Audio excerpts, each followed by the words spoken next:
All right, we're about to jump into a philosophical experiment that's, believe it or not, over 500 years old. And it all starts with a single painting. But the idea behind it, it's so profound, it might just change the way you see, well, everything. I know. That sounds like a huge promise, right?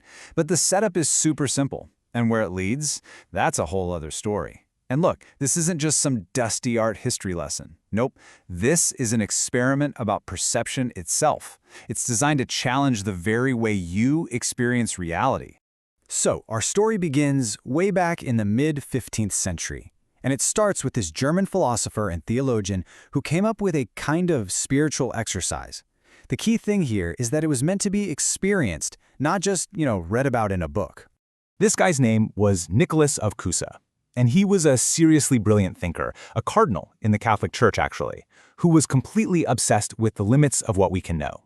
So he sends this gift to a group of Benedictine monks over at Tegernsee Abbey in Bavaria. And it wasn't just, a nice piece of art for the wall. It was for a specific exercise in awareness. So what was this gift? It was an icon, probably a portrait of Christ. But Cusa pointed out what he called its most peculiar feature. And get this, no matter where you stood in the room, the eyes of the face in the painting seemed to follow you, looking right at you. And Cusa gave the monks super specific instructions. He was like, okay, hang the painting up. Now stand around it in a semicircle, and then just start walking.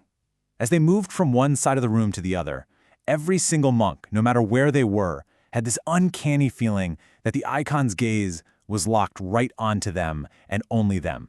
Cusa had this great phrase for it, a gaze that is moved immovably.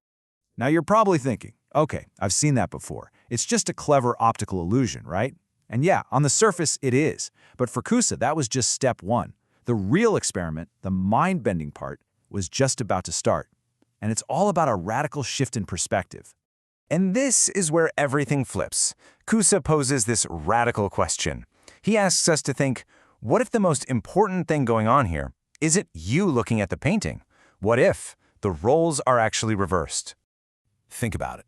The second you feel that painting's eyes on you, the whole dynamic flips. Suddenly, you're not the active one, the one doing the looking. Nope.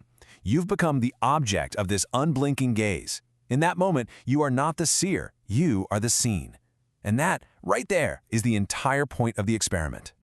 So this wasn't just some clever psychological party trick. For Cusa, this whole reversal thing was the key to unlocking one of the deepest ideas in all of theology, the very nature of God's vision.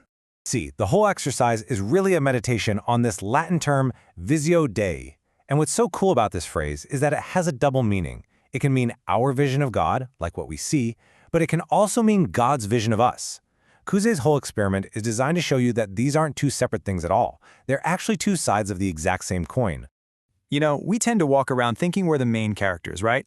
The ones observing the universe. But in Cusa's theology, that's just an illusion. He says that actually, God is the eternal subject of seeing, the ultimate absolute perceiver. So what does it mean to have a vision of God?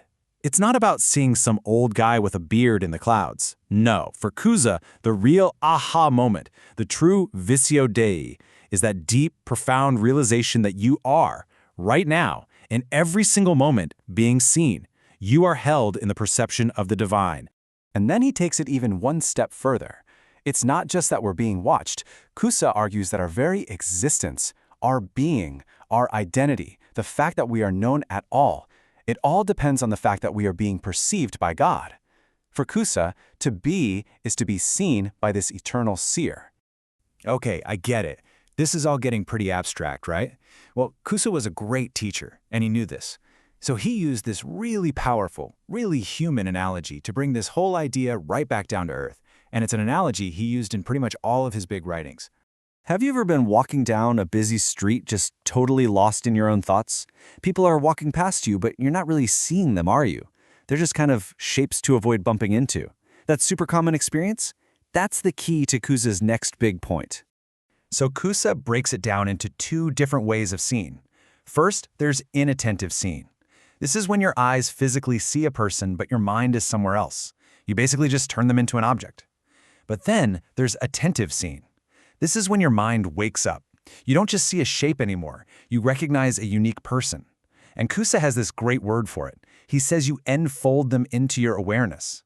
You're basically granting them a real existence in your world.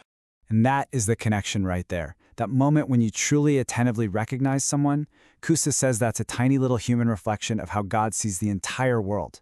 God's gaze is never distracted, never zoned out. It is always attentive, always recognizing, and always affirming the unique, one-of-a-kind existence of every single thing.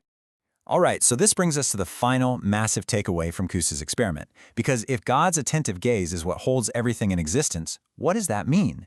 It means the world itself becomes something sacred. Cusa had this absolutely beautiful way of seeing the cosmos. Now, it can get a little complex, but don't worry about the nitty-gritty details. The core idea is basically a cycle. He imagined the infinite, unified reality of God as being enfolded. And what is creation? Creation is just the process of God unfolding that unity into this incredible diversity that we see all around us. Every plant, every planet, everything. It's all just a manifestation of the divine, constantly flowing out from its source and then back to it. And that brings him to his ultimate conclusion. Everything you see, everything, is an imago Dei, an image of God. And he didn't just mean people. He meant every plant, every animal, every single star. Each one is a totally unique, unrepeatable expression of the Creator. So to truly see the world according to Cusa is to see it with that same attentive gaze, to recognize the sacredness in every single thing. And that brings us full circle, right back to that experiment with the icon. See, Cusa's all-seeing icon isn't really just about God. It's about teaching us how to see the world. It's a challenge, really. A challenge to live as if we are always being held in this loving, attentive gaze, and in turn to offer that same kind of gaze to everything and everyone that we meet. So the question he kind of leaves us with is this: if you really, truly knew you were always being seen, what would you see differently?